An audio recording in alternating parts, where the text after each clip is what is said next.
Uma boa tarde a todos que nos acompanham agora, um bom dia, uma boa noite para aqueles que nos assistirão fora da transmissão ao vivo.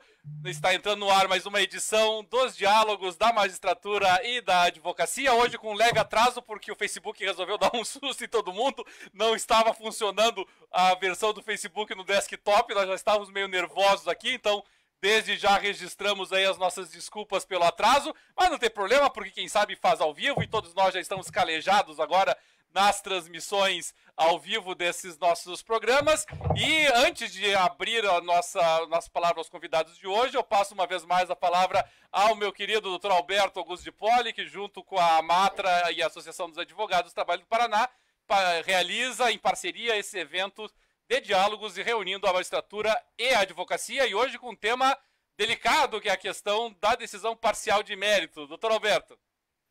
Muito boa noite a todos, bom dia, boa tarde, boa noite. Muito obrigado mais uma vez, doutor Roberto, pela parceria. Esperamos continuar com temas sempre interessantes, com debates inteligentes, crescendo nas nossas pesquisas, ajudando uns aos outros no nosso trabalho de advogados e juízes, e fim de realização da justiça.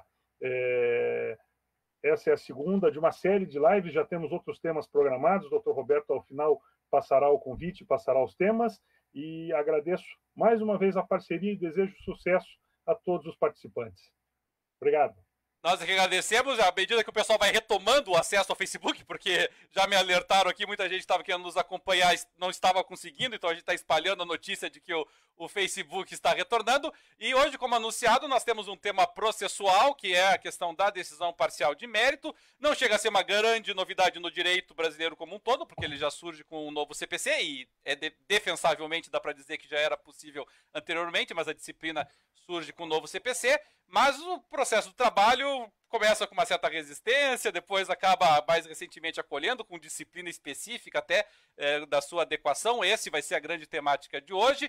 E, para tanto, nós temos dois processualistas de mão cheia para nos ajudarmos aqui nessa tarde e noite de hoje. A doutora Thaís Poliana de Andrade, o desembargador Cássio Colombo Filho, que retorna, inclusive, esse nosso diálogo, já participou da primeira etapa do primeiro semestre, participa de novo agora nessa nova etapa junto com a Associação dos Advogados. E eu já vou pedir licença ao desembargador Cássio, mas hoje vamos começar prestigiando a presença feminina aqui. Doutora Thaís, seja muito bem-vinda, agradecemos a sua participação, a sua disposição para estar aqui. E, doutora Thaís, antes da gente começar com os diversos temas, as diversas discussões, obviamente, que isso nos traz, eu gostaria das suas impressões sobre precisamente essa relação entre o CPC e a justiça do trabalho, o processo do trabalho. Porque eu confesso, aqui é pessoal, quando surge o novo CPC lá em 2015, eu estava animado. Sabe? Quando surgiu, eu pensei assim, eu olhei aquele troço, eu olhei assim, eu digo, nossa, alteração completa no regime de cautelares, tudo vira agora, tudo praticamente submetido ao Poder Geral de Cautela, e temos tutela de evidência, e nós temos tutela de urgência, e nós temos decisões parciais de mérito como essa, então várias alterações significativas no processo, e eu fui animado, assim, pensando, digo, nossa, vai ser uma nova era aqui no processo de trabalho. E devo dizer que, para minha frustração, não mudou muito. A gente continuou, em grande parte, usando as mesmas ferramentas, os mesmos mecanismos, como se nada tivesse acontecido. Não sei se é uma impressão e uma percepção falsa minha, não sei se a doutora tem uma outra percepção, e se compartilha dessa percepção, a que atribui isso exatamente, doutora Thaís? A palavra é sua. Boa tarde a todos, e adorei, Roberto, essa ideia de bom dia e boa noite para aqueles que não forem assistir ao vivo. Obrigada pelo convite, obrigada, doutor Alberto, também, meus queridos colegas, doutor Cássio. Doutor Roberto, quando a gente trata desse assunto, a relação entre o processo civil e o processo do trabalho, eu costumo brincar com os meus alunos, e já que nós estamos transmitindo pelo Facebook, eu digo que é como aquele status que você coloca no Facebook. É complicado. Então, qual o status da relação entre o processo civil e o processo do trabalho? Numa relação complicada. Se nós já tínhamos debatido muito com o CPC anterior, por conta do antigo 475J, o cumprimento de sentença, quando veio o CPC de 2015, trazendo um monte de novidades que nós não temos, tutela meritória, a possibilidade do relator, os superpoderes do relator no tribunal, determinar que os recursos que tivessem falha sejam ajustados, tornando necessária a revisão de posicionamentos simulados e entendimentos consolidados pelo TST, OJ 140, por exemplo. Eu confesso que eu fiquei tão animada quanto você. Eu falei, agora vai. Tem uma série de dispositivos. E a gente viu que não foi tão simples assim. Eu acho que o primeiro ponto de discussão, que a dificuldade surge, já é com o artigo 15 lá do CPC, quando fala a aplicação supletiva. E aí nós entramos na discussão. O que é supletivo, senhor? É diferente do subsidiário? E a partir dali nós já vamos criando, eu acho que uma resistência mental, efetivamente, na aplicação dos novos institutos. Mas, vencida essa dificuldade, para ser bem sincera, eu acho que o maior ponto de dificuldade da aplicação do novo CPC no processo do trabalho não é o artigo 15, não é do CPC, não é o 769 da CLT, é o PJE. Por quê? Porque o processo do trabalho não é o que está na CLT, nem o que pode ser aplicável do CPC. O que é o processo do trabalho da vida real, e é o que a gente está discutindo hoje aqui, que não é o processo do trabalho da academia, que a gente discute em sala de aula, é o processo do trabalho da vida real dos magistrados, seja de primeiro grau, seja de segundo grau, dos advogados. Esse sim que é o processo do trabalho que nos interessa, ele é o que o PJE permite. E essas dificuldades técnicas do PJE, a gente tem que se curvar a um sistema que não conhece o direito e que corre atrás para se adaptar, eu acho que é um grande entrave. Entrando aqui no nosso tema, basta ver essa questão das decisões parciais de mérito, que todo mundo está falando, nossa, professora, eu escutei muito essa semana na sala de aula, professora, surgiu agora isso? Por que eu não tinha ouvido falar? Não, não surgiu agora.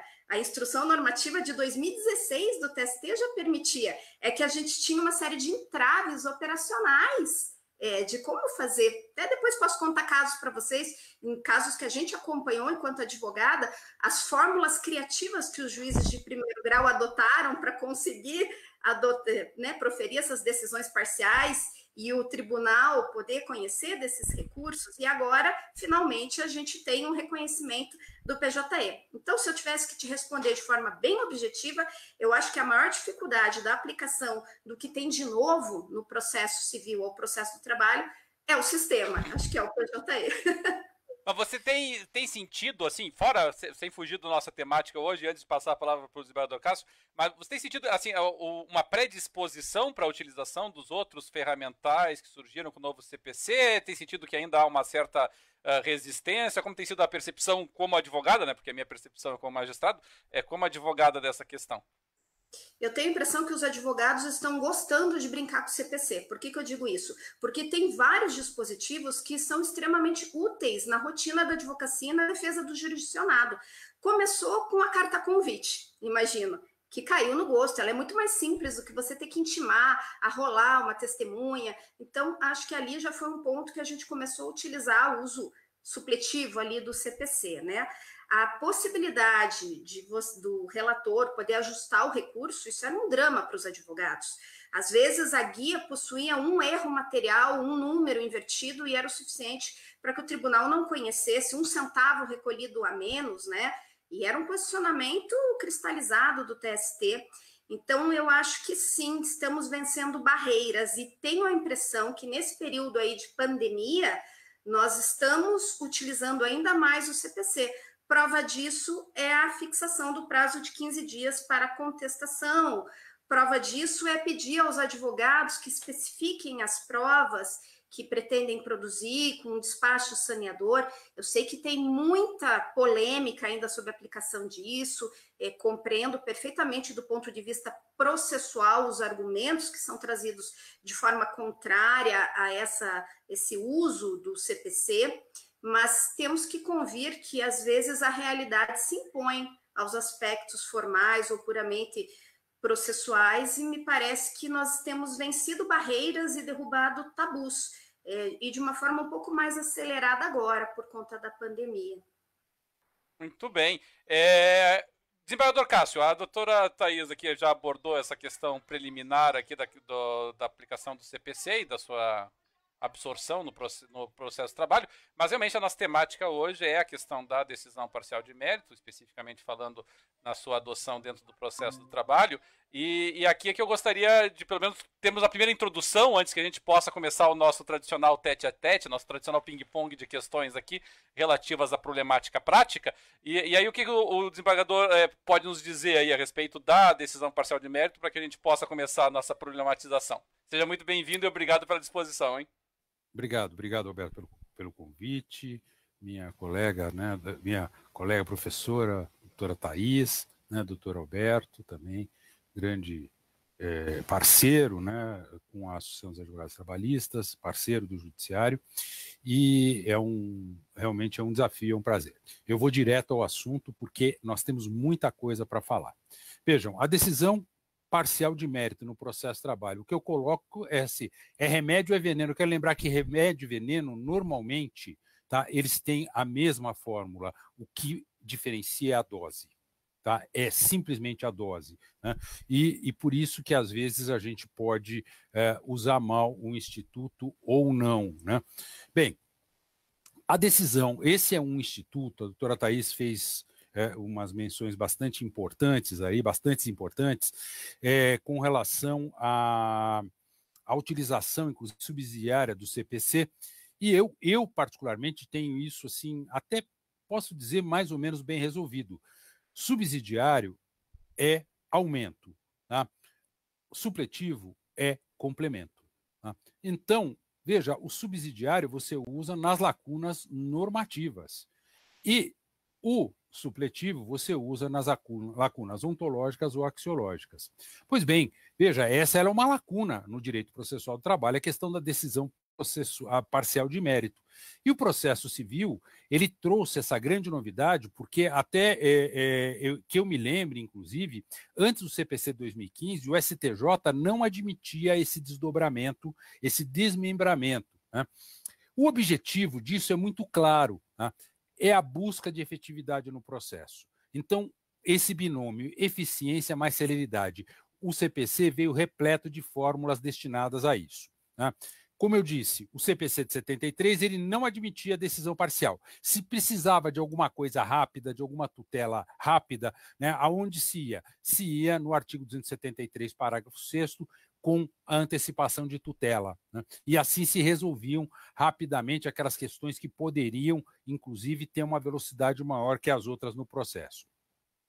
O CPC 2015 ele tem um sistema extremamente interessante, porque ele fez o seguinte, ele manteve a antecipação de tutela e criou a decisão parcial de mérito. Né? Veja, a antecipação de tutela, nós temos dois tipos, basicamente. A tutela de urgência, o que ela requer? Ela requer fumaça do bom direito e perigo da demora.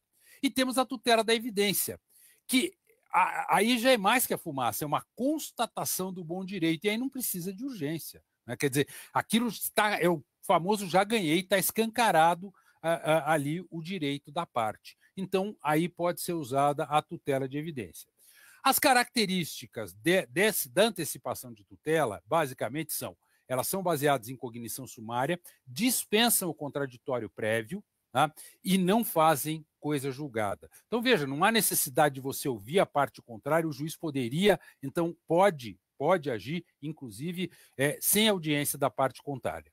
Já a decisão parcial de mérito, então ela veio suprir essa lacuna, porque ela não é baseada em cognição sumária, ela é baseada em cognição exauriente. Ela acolhe ou rejeita definitivamente a pretensão. E outra coisa, com ela obtém-se o efeito de coisa julgada. Com uma tutela antecipada, você não obtém até a ratificação dela numa sentença e o trânsito em julgado da sentença, você não obtém o efeito de coisa julgada. É, na verdade, uma decisão de fracionamento de mérito e que pressupõe pedidos autônomos e que aceitem decomposição. Se forem pedidos em que haja prejudicialidade entre eles, então não é possível decomposição. Já estou aqui antecipando um pouquinho do que eu vejo de problema com relação a isso. Veja, o CPC, então, ele tem dois dispositivos para regular isso. O artigo 356 e o parágrafo 4 e o parágrafo 1 do 354. Então, quando é que o juiz pode fazer a decisão parcial de mérito? Ele pode, quando o pedido se mostrar incontroverso, quando estiver em condições de imediato julgamento, ou seja, que ele dispense a produção de outras provas, as provas que tem nos autos, os elementos que nos autos são suficientes, acolha uma arguição de prescrição de decadência, homologue um reconhecimento de pedido ou reconheça uma sua transação. Basicamente, são essas situações em que se aceita a decisão parcial de mérito. Repetindo, desde que haja pedidos que possam ser desdobrados, né, que possam ser diferenciados. Agora, eles fizeram um sistema bastante interessante, porque essa decisão parcial de mérito, no processo civil, é atacável por agravo de instrumento, ela é tida como decisão interlocutória. Mas o interlocutório, hoje, no processo civil, também eu quero lembrar que a decisão interlocutória também faz coisa julgada quando ela resolve alguma questão, tá, no processo. E outra coisa, né? Então, com isso, no processo civil, a execução provisória ela só é feita mediante caução. E na decisão parcial de mérito, já não se precisa de caução para a execução. Tá? Enfim, ela se sujeita ao exame necessário, também comporta o recurso adesivo, no caso, o agravo de instrumento lá, fixa o termo inicial para ação rescisória, esse marco é muito importante, eu que lido muito com isso na ação especializada, fixa também os honorários advocatícios e ela admite sustentação oral no julgamento do agravo de instrumento. Basicamente, essas são as linhas gerais da decisão parcial de mérito no processo civil. Uma rápida análise, mais 2 minutos com relação ao processo do trabalho. O processo trabalho, diferentemente do processo civil, ele sempre teve como característica a pluralidade de pretensões. Numa mesma, veja, cada pedido, cada pretensão que a parte deduz é uma ação. E o processo de trabalho sempre foi uma grande característica acumulação. A justiça de trabalho é famosa, tem escritório que é famoso, que faz inicial com 30 pedidos. Né? Vejam, na verdade, se você tirar, né, claro, aqueles que são interligados por prejudicialidade, a maioria são ações autônomas que poderiam ser deduzidas separadamente. Né? E outra coisa, o processo de trabalho é um processo muito focado em oralidade e serenidade. Ou seja, a decisão parcial de mérito ela cai como uma luva. O juiz do trabalho tem que usar porque isso é bom para nós e cai como uma luva. Está aí uma hipótese de supletividade. Como a doutora Thaís já se frisou, a Instrução Normativa 39, que eu também achei muito boa, com todas as críticas que fazem a ela, tá? Porque é direito administrativo, que não podia, mas é o seguinte, ela resolveu um monte de problemas e ela já tinha separado esta solução. Aplica-se ao processo de trabalho o 356, parágrafo 1 a 1º a 4º, ou seja, decisão parcial de mérito. Só que fez uma distinção. Olha, lá o regime, a decisão como é interlocutória é atacada por agravo de instrumento. Para nós, tá, nós temos isso como decisão definitiva. Ou seja, dessa decisão, que recurso vai caber? Recurso ordinário, porque o nosso agravo de instrumento é só para destrancar recurso no processo de trabalho. Recentemente, agora, em agosto, então, o TST, exatamente diante dessa preocupação, inclusive por causa do fracionamento de audiências, de pedidos que estavam parados, né, dependendo de outros, dependendo para a realização. Então, o sujeito tem lá, eu me lembro bem que tinha advogados que faziam isso, eu sempre achei uma técnica bastante interessante. Ele deduzia lá o pedido das horas extras, das verbas decisórias, e entrava com uma outra ação pedindo o adicional de insalubridade. Por quê? Porque o adicional de insalubridade depende de perícia e tal, e não ficava trancando aquelas outras. E às vezes, se ele tinha também um pedido de verbas decisórias, que eram incontornáveis, entrava com uma terceira ação para uma não trancar a outra. Agora, isso é totalmente possível, exatamente a Instrução Normativa TST veio nesse sentido. Veja, quando o TST nos diz, e aí a doutora Thaís disse muito bem, realmente nós temos hoje o CPPJE, o Código de Processo do PJE. Né? Então, é o seguinte, veja, nós temos uma grande dificuldade que a gente sente entre o primeiro e o segundo grau, quando um está mexendo, o outro não mexe. Então, por exemplo, se alguém faz um requerimento que depende de alguma coisa do primeiro grau, eu preciso fazer o processo baixar, em tese, na verdade não vai baixar coisa nenhuma, o processo está lá no mesmo lugar no computador, mas eu simplesmente vou mudar o acesso ao processo para que o juiz de primeiro grau fique. E quando ele, aquela coisa, quando um burro fala, outro tapa as orelhas. Né? Então, quando ele está despachando, o tribunal não pode atuar. E vice-versa. Quando o tribunal está lá com o processo em andamento, isso não pode ser feito. Então, mas escuta, como é que vai fazer então se nós começarmos a desdobrar? Tá aí, você admite isso como processo suplementar, o tal do ex-provas, né, que já era uma coisa assim, só que agora criado uma classe específica 12.760. Veja, se houver reforma ou anulação da decisão, né, então o processo baixa, né, o processo volta ao primeiro grau, e aí, se não tivesse sido decidido, quem sabe decide as duas ao mesmo tempo, mas são ações que passam a atuar autonomamente. Desculpa. Outra coisa, o lançamento do resultado do processo principal, e isso cria um problema enorme para as varas do trabalho, tá? Porque é um lançamento só. Aquela ação, vamos dizer que só na decisão parcial de mérito houve um acolhimento parcial e nas demais pretensões houve rejeição, ela vai constar. Qual vai ser o resultado dela para fins estatísticos? Parcial procedência. Tá? De todo o processo, inclusive relacionado àqueles pedidos que foram julgados improcedentes. Outra coisa, a execução, se não houver recurso ou quando transitar em julgado, ela é definitiva. Né? Quando foi revogado o ato conjunto, né, o número 1 de maio de 2018, né, ele dizia o seguinte, né, que os processos remetidos à instância superior, né, não poderiam se comunicar, mas agora isso foi revogado exatamente para possibilitar a decisão parcial de mérito. Bem, já me estendi aqui, eu gostaria de cutucar agora, então, os meus debatedores aí, o doutor Roberto também, como mediador, né? Eu acho assim, o grande problema que o juiz tem, ou que a própria parte tem, é identificar o quê? O que é incontroverso. O que é incontroverso nos autos? Vejam uma situação, né? Uma trabalhadora pede reintegração em emprego porque é gestante. Aí ela leva a prova da gestação e leva a prova de que ela foi despedida durante o curso do aviso prévio. Bom, me parece que, escuta, agora, se o empregador teve ciência ou não teve ciência, escuta, isso é de menos importância. Me parece que esse seria um pedido que comportaria uma decisão parcial de mérito para determinar, desde logo, a reintegração dessa trabalhadora, porque eu entendo que é incontroverso. Agora, a maioria dos colegas entende que isso não é incontroverso. Outra coisa, o grande segredo disso é que o processo civil, então, ele foi projetado, como bem lembrou aí, foi bem lembrado, né, pelos que me antecederam, hoje nós estamos adotando muita coisa, principalmente esse rito ordinário. E aí você tem aquele encadeamento. Petição inicial, o juiz aprecia, né, manda citar o réu vem, apresenta, contesta, o autor se manifesta sobre as preliminares, enfim, aí o juiz especifica as partes e depois vem o despacho saneador. No direito processual do trabalho, o saneador ele sempre foi feito em audiência. Eu me lembro bem, quando eu estava no primeiro grau, quando é que eu fazia o saneador?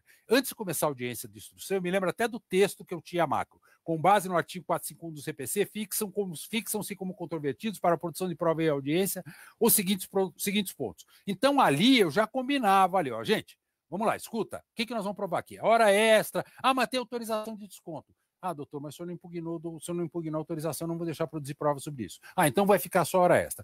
Aí, todo mundo concordava e depois quem concordou não pode dar causa à nulidade. Então, resolvia. Isso, para mim, funcionava como um grande saneamento, na verdade, e todo o pessoal gostava, aparentemente, dessa solução. Né?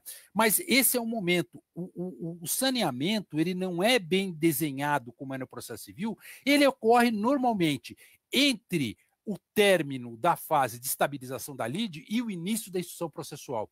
E isso pode ocorrer em momentos diferentes no direito processual do trabalho. E o que eu acho o maior problema disso são os efeitos da produtividade da unidade judiciária. Porque, veja, o juiz, de repente, ao proferir decisões parciais de mérito, ele prolata 3 ou 4 sentenças e aquilo vai contar uma sentença para ele. Aquilo vai contar um processo para ele. E hoje, contar mais ou menos processo dá um grande diferencial, inclusive até pecuniário, até para tratamento pecuniário, porque tem gratificação em cima disso, tem uma série de fatores com relação à mobília de pessoal da vara, à quantidade de servidores, à quantidade de equipamentos que vem para a vara. Isso tem um efeito enorme. Tá? Então, é um problema parecido que nós temos na solução das tutelas coletivas, que o juiz prolata uma sentença e depois cria 1.200 execuções. Senhores, desculpe, eu me estendi, o assunto é bastante interessante, tá? É isso, fique quieto daqui para frente, agora é com vocês. A palavra já volta para ti, desembargador, só adiantando, como eu sempre faço, que eu não respondo nada aqui, eu só coloco lenha na fogueira, que é muito mais tranquilo, tá? Então, as respostas ficam a cargo de vocês. Doutora Thaís, o desembargador Cássio, ele mencionou ali as hipóteses de cabimento da decisão parcial de mérito, e ele utilizou ali, deu para ver no slide, né, a expressão da decisão parcial de mérito, ou julgamento antecipado parcial do mérito, para usar a denominação do CPC, como um dever do magistrado. E realmente, se você lê ali o caput, o juiz decidirá, não é poderá decidir, é decidirá. Só que daí decidirá em que casos? Quando se mostrar incontroverso ou quando estiver em condições de julgamento. E quem decide se está em controvérsia ou se está em condições de julgamento? Costuma ser o juiz, mas eu não sei como é que a doutora enxerga essa questão da obrigatoriedade, facultatividade, se é direito líquido, se não é, enfim. Como é que a doutora enxerga essa questão? Doutor Roberto, você sabe que me conhece bem, sabe que eu tenho 1,5 m de altura, né? Então, baixinho adora uma confusão. Eu trouxe mais vários pontos para a gente discutir aqui. Mas como a gente combinou, eu vou ter que responder também. Então, eu vou perguntar, eu vou jogar para vocês. Então, o primeiro ponto, essa questão do o que é incontroverso, eu vou fazer só uma pergunta anterior para eu responder. A primeira pergunta é: a parte precisa pedir para o juiz para que ele profira uma decisão parcial de mérito? Exemplo, quando a parte está elaborando lá a petição inicial e um dos pedidos é matéria puramente jurídica, ou a prova documental juntada é o suficiente para demonstrar, ela deve pedir na petição inicial já para que o juiz se manifeste e já profira a decisão parcial de mérito, ou na impugnação, quando ela observa que a contestação deixou de impugnar algo e algo se tornou incontroverso, deve a parte autora pedir ao juiz que profira a decisão parcial de mérito, ou o juiz, por conta própria, esponte própria, pode, ao observar isso, proferir a decisão? Vou dar o meu pitaco, mas eu gostaria muito de ouvir a opinião, já que o doutor Roberto hoje não responde, vai sobrar o professor Cássio aqui junto comigo no fight aqui. O que me parece? A gente sabe que a entrega da jurisdição é uma obrigação do magistrado.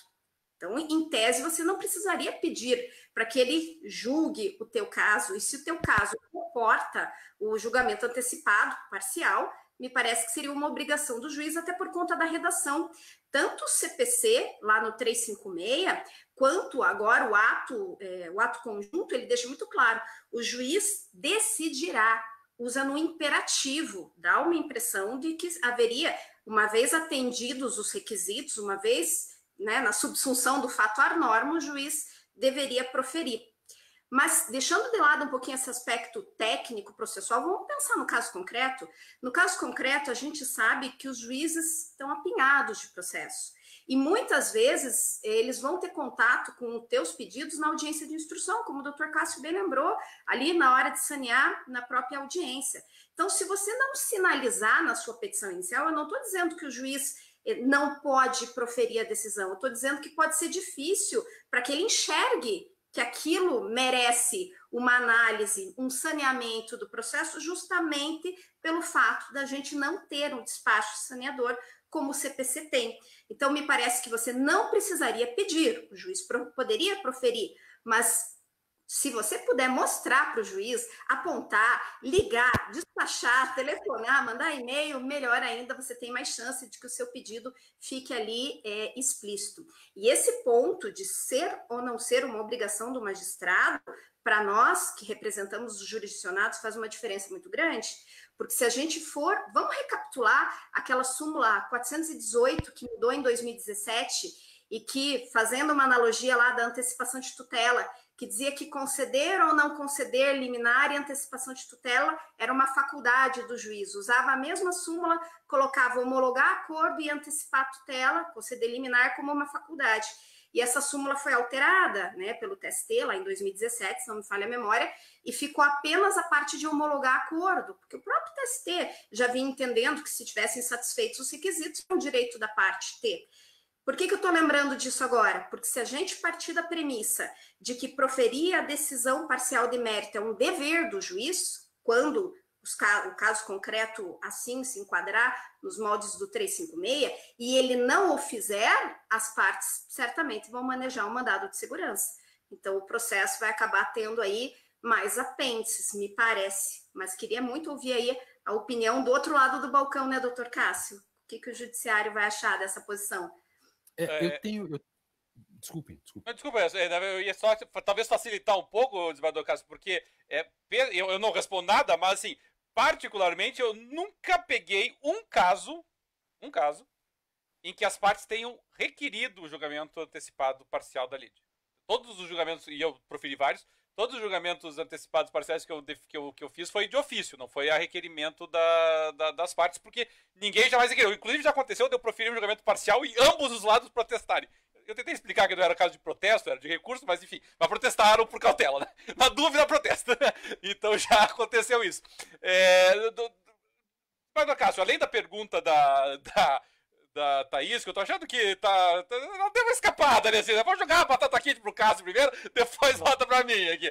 Mas tudo bem. Desembargador Cássio, além dessa questão, a minha dúvida aqui seria a seguinte: se essa discussão sobre se era caso de ser incontroverso, se era caso de ser de estar pronto para o julgamento, não cria, na verdade, um segundo incidente, que é discutir se é incontroverso, se está pronto para o julgamento. Porque daí eu concordo com a doutora Thaisa. Realmente, você cria você mais complica e atrasa um procedimento do que acelera. Não sei o que o desembargador acha disso.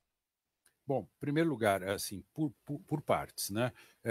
Com relação à pergunta da doutora Thaís, aliás, a resposta dela, né? Enfim, veja, o Yuri Novichok, o juiz conhece o direito. Tá? O CPC 2015 e a CLT não mudaram, nem a reforma trabalhista, não mudaram isso. Então, quer dizer, o juiz é que tem que fazer a coisa, é ele que conhece o direito, ele é que vai dizer.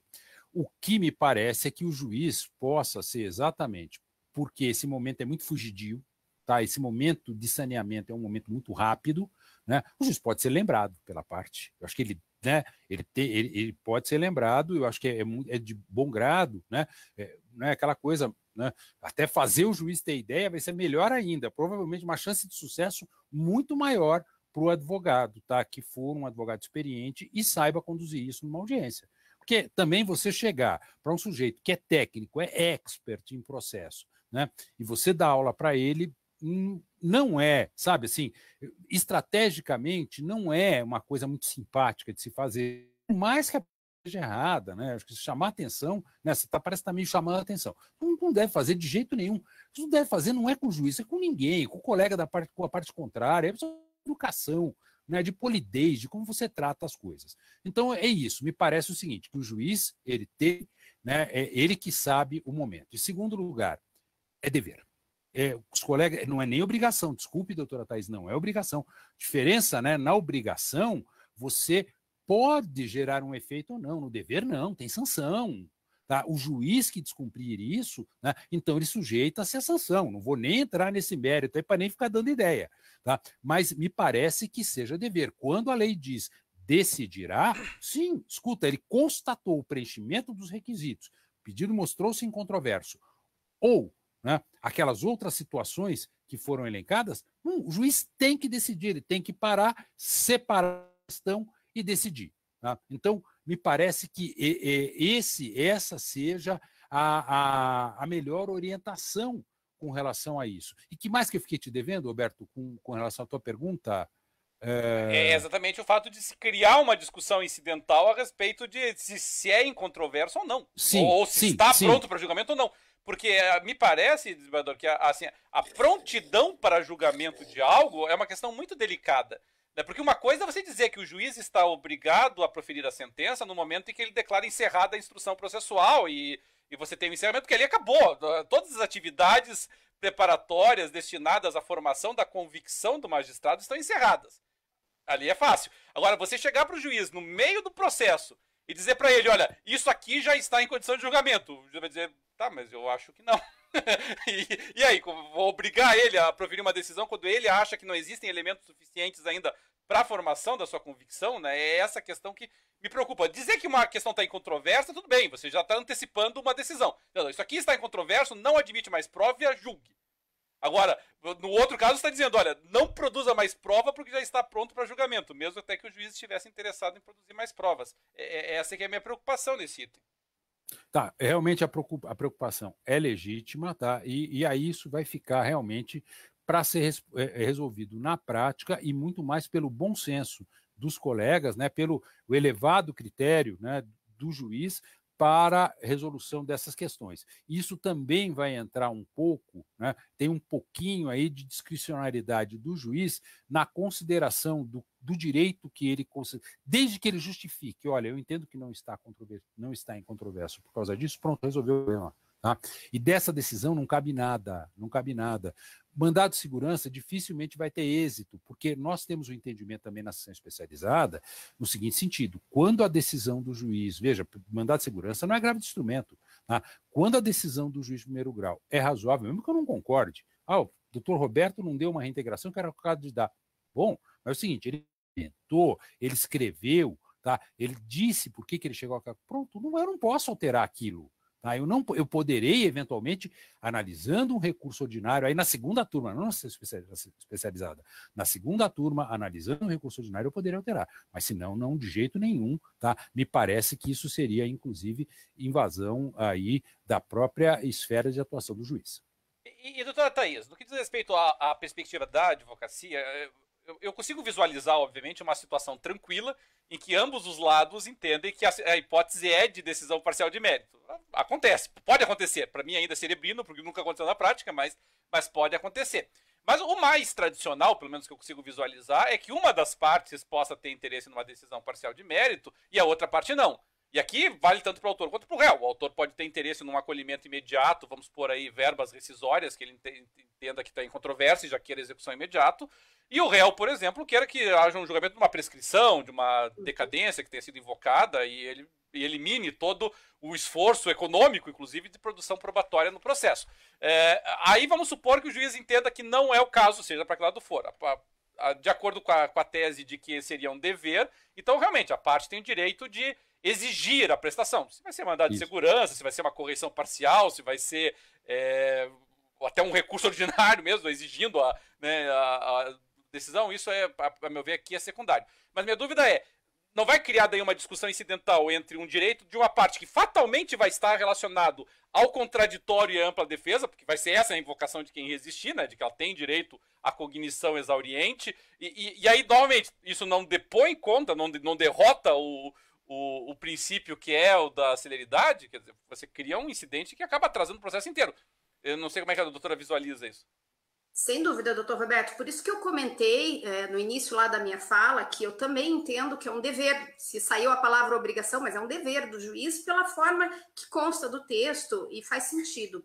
Mas quando eu digo que a parte, o jurisdicionado, pedir ao juiz ou lembrar ao juiz, decorre do princípio colaborativo, que o CPC tanto elencou e a gente no processo do trabalho, apesar de não estar na CLT, faz parte de qualquer audiência trabalhista. Qualquer advogado que tenha feito uma audiência trabalhista observou que existem inúmeros negócios processuais que são feitos, se discute com o juiz, olha, vamos fazer assim, vamos fazer assado, deixar a perícia para depois, e existe bastante diálogo em geral. Então, me parece que a gente partir da premissa do processo colaborativo já é o primeiro ponto. Segundo ponto, então, ainda que a parte não tenha pedido e o juiz observou que o caso comporta e vai proferir a decisão, aquele que fique resignado com a decisão, ele vai lançar mão. Isso faz parte da própria dialeticidade do processo. Agora, quando uma pede, a outra contra-argumenta, não, entendo que não é o caso ainda, porque não está controvertido, porque eu trouxe tal argumento na contestação, ou eu trouxe tal documento para comprovar. E quando o juiz toma a decisão fundamentadamente, isso acaba por sanear o processo de uma forma mais segura para as duas partes jurisdicionadas, né? como o doutor Cássio bem relembrou, o mandado de segurança, principalmente aqui no nosso tribunal, que tem um cuidado em respeitar as decisões dos juízes de primeiro grau, e a gente sabe como é difícil a gente conseguir a segurança em liminar no mandado de segurança, eu imagino que só vai acontecer quando efetivamente ou a decisão não está adequadamente fundamentada, ou não ficou muito claro por que o ponto se tornou controvertido. Quando a gente está em situações cristalinas, vamos usar o exemplo de incontroverso, que a gente comentou, o que é incontroverso? Um pedido não contestado, me parece que é incontroverso. O que a parte reclamada vai resignar? Não, veja bem, está controvertido, doutor, aonde? O senhor não contestou. Se não contestou, o pedido acaba se tornando, se for matéria fática, incontroverso. Então, me parece que o bom senso e a análise das argumentações das partes, dos documentos e esse diálogo, respeitando o princípio colaborativo, vai ter que ser seguido. Senão, eu concordo totalmente com você, doutor Roberto, o processo ele vai se tornar mais moroso e mais complexo. Vamos pensar caso concreto? A parte autora pediu que fosse proferida a decisão. O juiz entendeu que o caso ainda não estava maduro para ele proferir a decisão parcial. Aí a parte vai o quê? Vai ajuizar o recurso ordinário, dizendo, olha, então quando você indeferiu, vai comportar? Não cabe recurso ordinário, vai entrar com mandado de segurança. O doutor Cássio já antecipou o posicionamento da especializada. Então, me parece que o processo vai se tornando ainda mais complexo e demorado, que é exatamente o contrário que esse instituto tinha como intenção. Esse instituto, eu gostei muito ali da metáfora do desenho da luva, caiu como... Confesso que eu fiquei na dúvida quando eu vi o slide, a luva cirúrgica, eu pensei, vai ver que é Covid, hoje todo mundo está usando luva para tudo, mas não, é a analogia de como uma luva no processo do trabalho, porque se bem usado, é um instrumento de celeridade, e é tudo que o processo do trabalho busca, é a celeridade. Doutor Cássio, a noção da decisão judicial enquanto uma sentença composta de capítulos, do ponto de vista teórico, ela é razoavelmente bem compreendida, embora talvez na prática nem tanto. A questão da decisão parcial de mérito, ela escancara essa questão do capítulo de sentença, né? Ela evidencia que a sentença é composta de capítulos porque analisa pretensões que, em tese, por si só, gerariam ou justificariam, legitimariam uma ação inteira. Mas no processo de trabalho, como o doutor colocou lá nos seus slides, nós temos essa peculiaridade da acumulação objetiva de pretensões. E o problema de pretensões, não raras vezes, com efeitos acessórios, vamos chamar assim, umas sobre as outras. Do ponto de vista da decisão parcial de mérito, que pode gerar até uma execução definitiva, conforme for o caso. Como é que o doutor enxerga essa questão aí de prejudicialidade? Seria o caso de, por exemplo, não se adotar uma decisão parcial de mérito quando ela gerar um efeito ainda que acessório sobre a outra ação? Geraria um efeito suspensivo aguardando até o julgamento final? O doutor já parou para pensar em cima disso alguma vez? Não? Sim. Veja, inclusive, eu tenho um pensamento que é tido até pelos meus colegas como, vamos dizer assim, meio fora da casinha, tá? Meio um ponto fora da curva, tá? Com relação a isso. Eu sempre, como juiz, me pautei pela entrega da prestação jurisdicional o mais rápido possível e nunca hesitei na concessão de liminares. Eu acho o seguinte, o direito ficou claro, pum, vai, porque o que a parte quer, ela quer resposta. Mesmo que seja para você negar, ela quer resposta. Ela quer que o juiz diga para ela alguma coisa. Eu sempre parti dessa premissa. Então, me parece que sempre que houver possibilidade, né? Então, vamos pegar aqui uma situação, horas extras. Aí você pede reflexo das horas extras em alguma verba, tá? Na gratificação por tempo de serviço, por exemplo. Tá? Bem, claro que você não vai poder deduzir a outra. Agora, imagina que você tivesse entrado com uma ação pleiteando somente as horas extras, tivesse esquecido. Aí lá pelas tantas, já o processo contestado e ainda dentro do prazo de prescrição, puxa, mas eu também, olha, eu tenho que pedir aquilo, como é que eu não lembrei disso? Bom, então eu faço a juízo uma nova ação, provavelmente vai ser distribuída para a mesma unidade judiciária onde está tramitando o processo, porque nós temos esse efeito, não é de prevenção, né? Mas é esse efeito de escoamento, vamos dizer assim, de distribuição. Então, e se der tempo, ainda julgam juntos. Mas vejam que são pedidos que poderão ser julgados separadamente. Obviamente que o pedido de reflexos não poderá ser julgado antes do pedido de horas extras. É só esse detalhe. E o CPC também tem solução para isso. Que ele diz que quando houver prejudicialidade, né, você não julga, você tenta fazê-los julgar juntos. Se não houver, porque as fases processuais são diferentes, lógico que um que o prejudicar vai fazer o da outra. Então, essa coisa, o sujeito entrou pedindo horas extras, o pedido não foi contestado.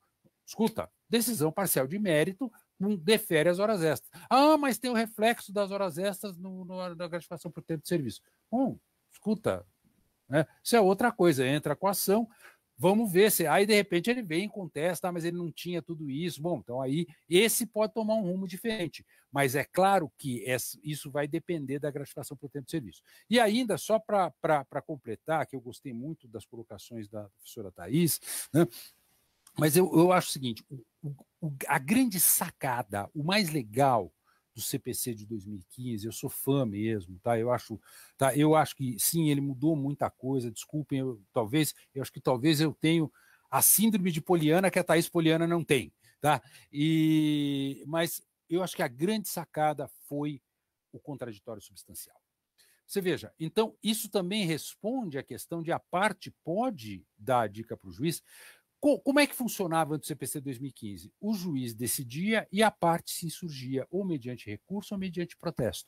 Hoje não. Hoje é assegurado à parte que ela ajude o juiz a tomar a decisão, que ela oriente o juiz, ela se manifeste antes da tomada de decisão. E é claro, se não gostar do jeito que o juiz decidiu, ele ainda tem o recurso. Mas o contraditório substancial é isso. Então, tudo que nós interpretamos relativamente à possibilidade de interferência da parte na formação da convicção, na decisão do juiz, hoje tem que ser bem visto. Claro que, como juiz, né, isso é um trabalho a mais. Tá? Eu pô, isso para mim, tá? Ainda mais eu que trabalhei minha carreira inteira, nossa, sou juiz há 29 anos, sempre decidindo sozinho, fazendo as coisas, e com essa neurose ser rápido, claro que para mim é um entrave muito grande. Mas são novos tempos e nós temos que nos adaptar a eles.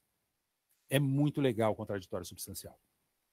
Doutora Thaís, o processo, a decisão parcial de mérito, ela viabiliza, e talvez seja um dos principais interesses, principalmente que a parte autora pode ter nela, a execução imediata do que foi julgado. E, inclusive, quando estiver ainda sob recurso, ou seja, nós temos ali pelo menos uma execução provisória incidental.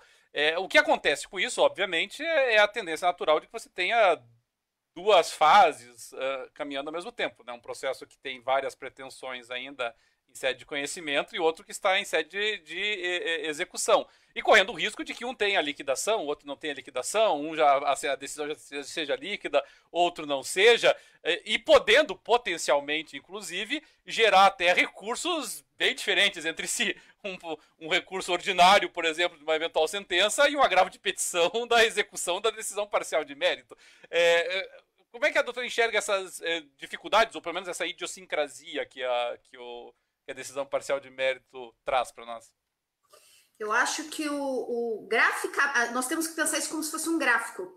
Quando eu explico para os alunos, a execução provisória já causa isso. Quando eu explico para os alunos, hoje o TST demora menos, mas se a gente for lembrar, nós não somos mais tão novinhos assim, infelizmente, né, doutor Roberto? Todos já somos ENTA aqui nesse grupo, mas quando nós não éramos ENTA ainda, nós tínhamos que lembrar que o TST demorava muito tempo para julgar recursos de revistas e agravos de instrumento. Muito tempo, eu tive processo meu que ficou 4, 5 anos esperando o julgamento. E alguns até mais. 6 anos, 7 é normal. Acontecia com frequência do processo ir vertical e horizontal, porque a execução provisória avançava e o processo ainda estava lá no TST. Então, eu acho que nós temos que pensar e raciocinar graficamente, que o processo ele vai ter a sua tramitação normal do restante dos pedidos que não foram ainda apreciados e que dependem de instrução probatória. A gente sabe que algumas instruções são complexas e podem demorar até alguns anos para se concluírem, todos temos certeza que já enfrentamos processos assim, e enquanto isso, aquela decisão parcial já teve o julgamento de recurso ordinário, já teve os julgamentos, já está em execução, às vezes até definitiva, e a gente pode estar discutindo recursos nesta execução, seja ela provisória ou definitiva. Então, me parece que nós pensarmos no processo com essa visão gráfica facilita compreender que ele pode ter essa tramitação diferenciada.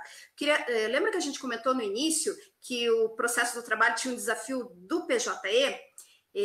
Até fiquei curiosa para saber as soluções que vocês deram nos casos concretos, mas um processo que a gente acompanhou, em que houve decisão parcial de mérito, o juiz, antes do ato, né, o recurso ordinário do reclamado ficou preso no processo 8 meses, porque a Secretaria da Vara não sabia o que fazer, e até que as partes peticionaram, ambas as partes peticionaram e falaram, olha, o que vocês vão fazer com o recurso ordinário que está ali preso? E o juiz determinou, então, que fosse feito uma execução provisória em autos suplementares, a gente está falando antes do ato, para que, então, o recurso fosse lá e pudesse subir ao tribunal. Veja, soluções extremamente... Dá o bypass no PJE. Hoje me parece que está mais fácil, com esse ato e já especificando que vai ser criado o incidente do recurso da decisão parcial e depois vai ser feita o incidente da execução provisória ou do cumprimento de sentença, se já houve o trânsito em julgado, me parece que vai ficar ainda mais fácil, viu, doutor Roberto? Eu brinco menos para as controladorias jurídicas dos escritórios, que vão ficar um pouco loucas em ter que cadastrar tanto numeração de processo e vem publicação. Peraí, essa publicação é da onde? Ah, essa publicação é da execução provisória da decisão que está decisão parcial de mérito que está aguardando o julgamento do recurso ordinário no TRT. Tirando essa questão que as controladorias jurídicas talvez fiquem um pouco estressadas, mas do ponto de vista operacional, me parece que vai funcionar de uma forma muito mais simples. Tenho essa sensação, mas eu também sou poliana, viu, doutor Cássio? Então, meu copo está sempre meio cheio. Então, eu acabo sempre enxergando isso como mais vantagem do que desvantagem. Antes de eu passar para o desembargador Cássio, também nesse tema, de passagem, doutor Thaís, eu acredito... Não fiz um levantamento, mas eu acredito que eu devo ter sido o primeiro juiz que proferiu uma decisão parcial de mérito invocando o CPC, pelo menos de acolhimento, né, que deferiu verbas, e eu confesso que foi absolutamente infernal o processamento do recurso naquela ocasião. Não sei se 8 meses, eu não me recordo de ter demorado, mas olha, foi uns dois... Tranquilo, não era seu. Mas foi, olha, pelo menos 1 mês e meio, olha assim, para conseguir entender como... Porque, assim, para explicar para o nosso setor de informática o que consistia aquela decisão e qual que era uma movimentação que tinha que ser feito, o sistema não comportava, porque, infelizmente, o PJE ele é muito formulista. Então, se você foge da fórmula, esqueça, sabe? Então, realmente, a solução acabou sendo exatamente essa. Nós tivemos que fingir se tratar de uma carta de sentença, rigorosamente falando, para permitir que ela subisse para o tribunal e o tribunal pudesse ter acesso ao recurso que tinha sido interposto. Por quê? Porque o PJE entendia que não existia o julgamento parcial de mérito. Não tinha essa previsão de andamento no meio do processo. E foi muito complicado por várias ocasiões. E eu não sei, desembargador Cássio, se o desembargador já teve a oportunidade de analisar recursos em julgamentos parciais de mérito, e eu não sei se enfrentou essa dificuldade do PJE, porque a visão do segundo grau desse problema eu não cheguei a encarar. Olha, o que para nós, assim, tem uma espécie de band-aid processual, tá? Que é, né, qualquer que tapa buraquinho, tapa buracão, né? Você usa para qualquer tipo de ferimento, desde um pós-cirúrgico até um raladinho de joelho, você usa o band-aid, né? É o ex-provas. A gente até conhece lá no... isso é ex-provas, isso é ex-provas, ex-provas. O que é esse raio de ex-provas? É exatamente... foi o jeito que encontraram de ter apensos ao processo digital, né? Então, na verdade, assim, a gente está trabalhando já com ex-provas, sim, já diversos casos, tá? Veja, o que é muito comum, inclusive, tá? Uma coisa que vocês raramente recebem no primeiro grau, né?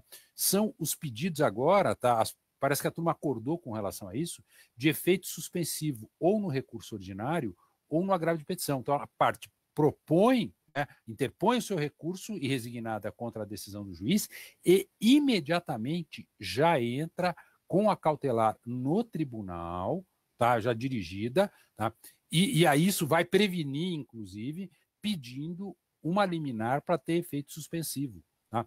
E aí, o que vai acontecer? Claro, depois isso aí vai ser tudo reunido. Né?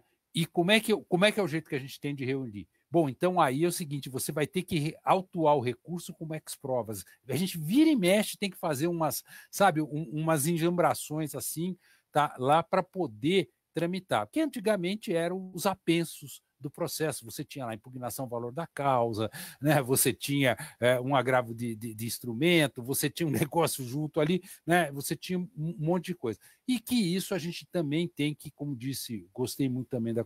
Você tem que ver graficamente, como se fosse um processo apenso. Né?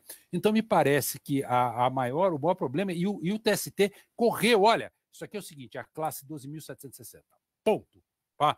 Então, agora tá, nós vamos começar a lidar com essa classe 12.760. Então, é um adendo para o ex-provas. E ainda na resolução, ela ainda disse mais. Tá? Ela disse, olha, isso aqui pode ser, os recursos podem ser recebidos como pela classe 11.886, que é recurso ordinário de rito sumaríssimo, 1.009, recurso ordinário trabalhista, 11.027, remessa necessária de recurso ordinário, 16.85, remessa necessária trabalhista e 1.003, agravo de instrumento. Veja, a decisão parcial de mérito pode tramitar com qualquer um desses códigos, tá? Independentemente de 12.760. Tá? Você vai identificar isso no código. Então, para nós, o que é importante é isso, é que a gente continue enxergando graficamente que ali é um desdobramento daquele processo, é uma decomposição. E a palavra, eu também gostei desta palavra da decomposição, né, da possibilidade de decomposição do pedido, me parece que ela ajude a entender muito o Instituto. Como nós estamos entrando já quase que na reta final aqui da nossa transmissão, eu quero trazer aqui o Dr. Alberto, que está quietinho ali nos acompanhando e assistindo, para que o Dr. Alberto nos diga, até como representante aqui da Associação dos Advogados, presidente da Associação dos Advogados, do ponto de vista da advocacia, essa questão desse formulismo do PJE, dessas limitações que o PJE impõe, talvez, a esses mecanismos de atuação. Como que tem sido encarado isso, já que já amadurecido agora o uso do PJE? Você tem identificado, pelo menos, uma demanda da advocacia em geral, algum ponto central aí de reclamação com relação ao uso desses mecanismos, doutor Alberto? Como tem sido a percepção disso? Claro, mas nessas conversas é sempre melhor ficar quieto e ouvir quem sabe. Mas a advocacia trabalhista ela tem um perfil muito próprio, né? A advocacia trabalhista ela é muito dinâmica. Né? O advogado trabalhista ele é dinâmico, ele é ágil, ele é inovador, ele gosta da inovação. Né? Muito embora tenha havido muita resistência ao PJE inicialmente, essa resistência que se repete hoje às audiências telepresenciais, né? À medida que o advogado se acostuma com essas atividades, ele se adapta, né? Porque, além de tudo, né, o advogado trabalhista tem muita pressa. Né? Geralmente são verbas salariais, são sempre verbas de natureza alimentar, ou na sua imensa maioria. Então, o advogado ele tem pressa na condução dos seus processos e certamente utilizará essa inovação. Né?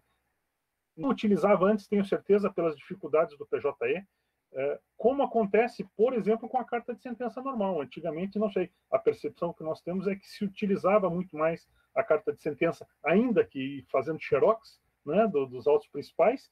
Hoje, pela situação do PJE, a gente tem visto, talvez com um pouco menos de frequência. Não sei se os processos estão andando um pouco mais rápido do que antes, por isso acaba havendo um número menor de cartas de sentença, mas eu imagino que o advogado, à medida que ele se acostume, que ele aprenda e que ele entenda um pouco mais o funcionamento da antecipação parcial do mérito, eu imagino que os magistrados terão muito trabalho, porque nós temos as possibilidades diversas, né, de várias decisões parciais antes do julgamento definitivo.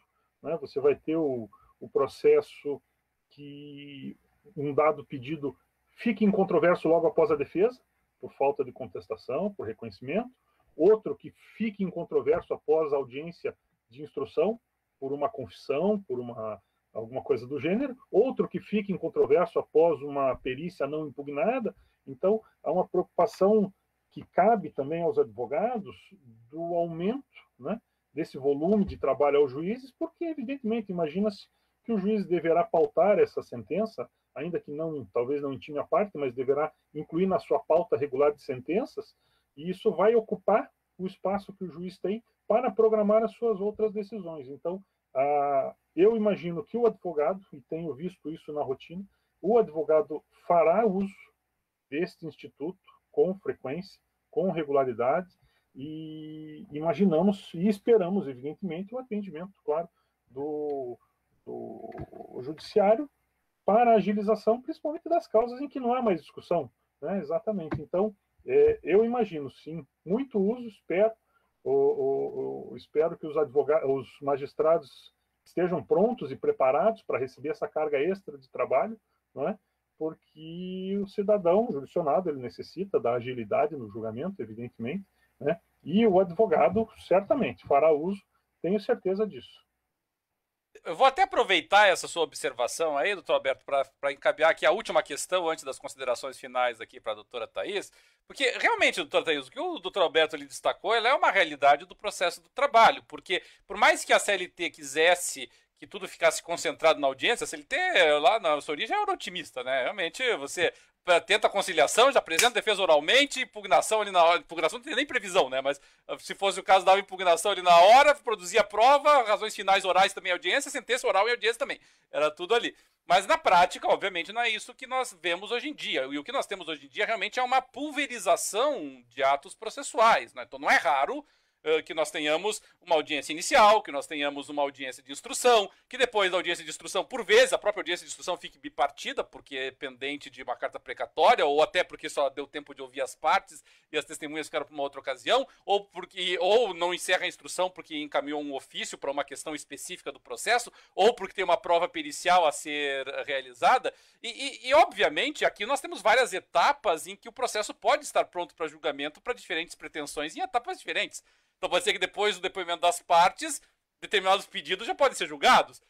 Depois da oitiva das testemunhas, suponho eu que a esmagadora maioria dos pedidos pode ser julgados. Vamos supor lá um processo que seja pendente só de uma perícia. A perícia vai afetar lá insalubridade, periculosidade, nexo causal de uma doença, mas todas as demais pretensões, em tese, estariam prontas para julgamento. Já o cenário é esse mesmo? É de uma série de julgamentos parciais ou antecipados dali no processo, tentar concentrar tudo num único momento, como fazer? Doutor Roberto, eu acho que a gente vai descobrir fazendo. Por quê? Porque se os juízes tomarem gosto, né? Agora veio o ato normativo regulamentando, que eu imagino que para quem está do outro lado do balcão devia ser um caos mesmo essa questão do PJE, de como fazer subir o recurso, pude acompanhar processos que a gente acompanhou, a gente viu o drama para a Secretaria da Vara. Destravado isso, e aqui no Brasil tem uma coisa muito curiosa. Às vezes o Instituto já está lá faz tempo, mas de repente vem uma normativa que lança a luz em cima dele, parece que todo mundo lembra que ele existe, né? Apesar de já estar aí há 4 anos no ar, digamos assim, hoje as pessoas estão tomando ciência, estão pedindo, estão lembrando, os alunos têm perguntado, e imagino que vão vir mais nas petições e nas audiências esse pedido. Então, acho que como isso vai se desdobrar na prática vai ser determinante.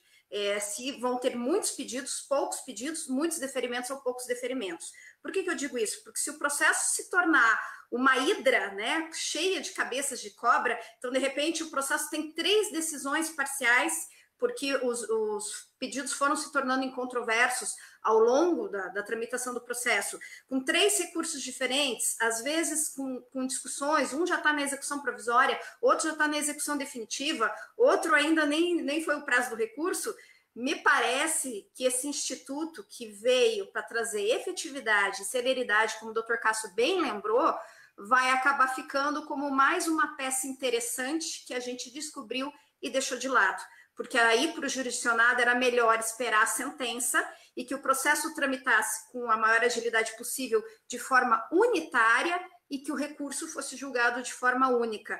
Então, acho que a gente não vai conseguir. Em tese, a intenção é boa, o Instituto é interessante, tem os seus problemas, mas tem muitas vantagens, é absolutamente pertinente ao processo do trabalho, mas se ele vai ser mais um instrumento que vai fazer parte do nosso dia a dia, da advocacia e da magistratura, ou se ele vai ser deixado de lado com o tempo, acho que a gente vai ter que aguardar as cenas aí dos próximos capítulos de como vai ser o uso efetivo dessa medida. E a utilização dele ainda é muito esparsa para que nós possamos fazer um levantamento do impacto no tempo de duração processual que ele tem gerado. E também, desembargador Cássio, antes das considerações finais aí, o que eu gostaria de perguntar para ti é o seguinte, sob o prisma do segundo grau, tá? Nós temos, então, a possibilidade de um recurso ordinário, incidental, é uma situação, obviamente, excepcional dentro do processo do trabalho, que rigorosamente não tem efeito suspensivo, ou seja, o processo pode continuar. Dependendo da etapa em que for proferida a decisão, obviamente, nós temos fases processuais na sequência, coleta de provas, instrução, até perícias, e de repente um processo que está caminhando no tribunal. O nosso tribunal é relativamente rápido na solução dos recursos, mas ainda assim nós temos algumas... Comparado a Curitiba, o processo ainda retorna a tempo antes da gente chegar na etapa seguinte do processo. Mas nós temos varas no interior do Paraná que, entre uma decisão parcial de mérito, a instrução e a sentença, nós estamos falando de dias. Nós não estamos calculando em semanas ou meses, como acontece em Curitiba. Como fica a situação? Então, tem lá um recurso pendente de uma decisão parcial de mérito, o relator mal recebeu a distribuição, o processo já está lá com prova oral e sentença designada para ser proferida. Como lidar com essas situações? É uma cautelar suspensiva ou não é? E qual o risco de uma nulidade processual inteira, caso retorne? Ou não, o processo realmente pode prosseguir lá e não tem problema se eu tiver que reabrir a instrução para esse fim? Como é que fica essa situação daí? Podia fazer uma pergunta mais fácil, né? É a última, tem que encerrar com chave de ouro. Não, esse assunto é extremamente tormentoso, tá? Ele foi objeto durante anos e ainda vira e mexe de volta, principalmente na sessão especializada. Tá? Na sessão especializada, uma preocupação que nós temos muito grande é com relação exatamente quando é que cabe agravo de petição e quando é que cabe ação de mandado de segurança. Tá? Porque normalmente as medidas de constrição e até inclusive de alienação, né, de bens, tá, normalmente elas acabam permitindo a análise por ação de mandado de segurança. Em diversos casos, durante muito tempo, a sessão especializada acabou, inclusive, admitindo isso. Mas, vamos dizer assim, de uns 6 meses para cá, inclusive, publicamos diversos alertas jurisprudenciais, os boletins de jurisprudência, né, inserimos isso nas memórias, né. Nós entendemos o seguinte, que normalmente, tá, o que a parte, se for uma decisão que possa ter o efeito terminativo, cabe agravo de petição. E aí a parte que peça efeito suspensivo no recurso. Tá? Então, nós não estamos praticamente aceitando, muito dificilmente, nós estamos aceitando uma ação de mandado de segurança para você conseguir uma desconstrição, né, de um ato judicial relacionado à constrição ou alienação de bens. Tá? Raramente nós estamos permitindo isso na sessão especializada.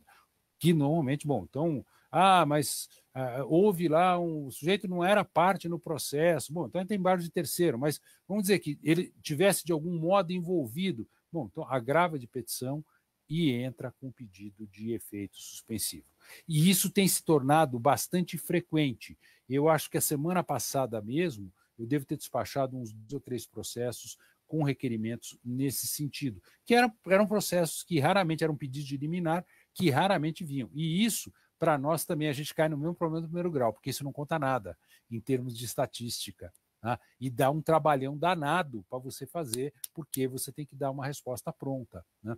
Então, me parece que assim, a grande recomendação que eu faria, inclusive um pedido à Matra e à Ana Matra, né, é exatamente de intervenção junto ao CSJT com relação à estatística. Porque, veja, para o segundo grau está relativamente confortável até. Se houver 4 decisões parciais de mérito e houver 4 recursos, para mim vai contar 4 recursos ordinários. Tá? No meu gabinete, se eu receber os 4, serão 4 recursos ordinários. Para o juiz está contando uma sentença. né? E se houver pedidos de liminar no processo, ou algo que o valha, nós também não computamos estatisticamente isso no gabinete, dá um trabalho danado. Então, agora, são questões, veja, não estou... O problema é esse, mas o que vocês precisam? Porque hoje, atingimento de metas, cumprimento de prazos, está muito relacionado a esse tipo de estatística. Essa estatística pode até nem ser tão relevante. A parte não quer saber de estatística, a parte quer saber se ela tem direito ou não receber o mais rápido possível.